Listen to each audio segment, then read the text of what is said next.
গাছটি নিলামে ভরপুর হয়ে আছে। রবিন, রামু, তোরা দুজন গাছটিতে উঠ, আমি আর রিনু নিচে দাঁড়িয়ে থাকি। কিন্তু আম তো কাঁচা থাকতে সবুজ আর পাকলে হলুদ, এই আমগুলো তো নীল, এগুলো খাওয়া কি ঠিক হবে? আরে কিছু হবে না, হলেই তো। চল আমরা দুজন গাছে উঠি, এমনিতেই পেটে ইঁদুর দৌড়াচ্ছে, বড্ড খিদে পেয়েছে। চুপ থাক পেটুক, তোর তো সারাদিন খাই খাই। ওঠ গাছে।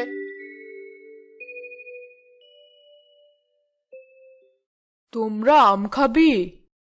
এই গাধা, তুই নিচে থেকে খাই খাই করছিস আর আমাদের বলছিস আম খাবো নাকি? আরে তুই আমাকে কেন বকছিস? আমি কি কিছু বলেছি? তাহলে কে কথা বললো? আমি। তোমরা সবাই খুব ভালো এবং হাসি খুশি।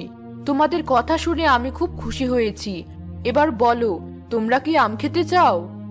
এই রবিন, পালা এখান থেকে, এটা নিশ্চয় জাদুকরি কোনো গাছ, আগেই সন্দেহ হয়েছিল।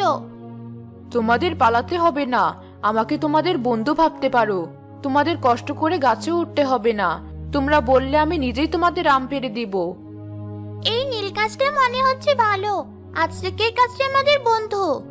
হ্যাঁ বন্ধুরা, তোমরা এখানে দাঁড়াও, আমি তোমাদের আম পেড়ে দিচ্ছি।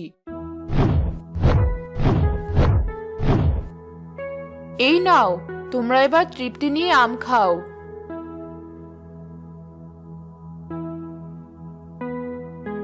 বাহ, তোমার গাছের ফল খেতে তো ভারী মজার। আমরা রোজ তোমার কাছে আম খেতে আসবো। হ্যাঁ হ্যাঁ, নিশ্চয়ই। এত বছর ধরে এই জঙ্গলে আমি একা বোবা হয়ে আছি, তোমাদের সাথে যদি রোজ গল্প করতে পারি তবে তো আমি খুব খুশি হব।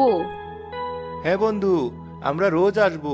সিথি, রেনু, রামু, চল, বেলা যে পড়তে গেল, মাছ খুব বকবে। তারা গাছটির কাছ থেকে বিদায় নিয়ে বাড়ি ফিরে এলো।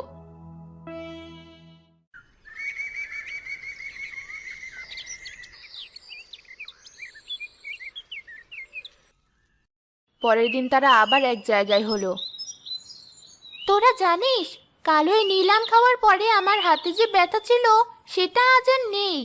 ঠিক বলেছিস, আমার পায়ে যে ঘা ছিল সেটা তো সকালে উঠে দেখছি আর নেই। নিশ্চয়ই ওটা কোনো জাদুকরি গাছ। চল, আজ আমরা আবার যাই।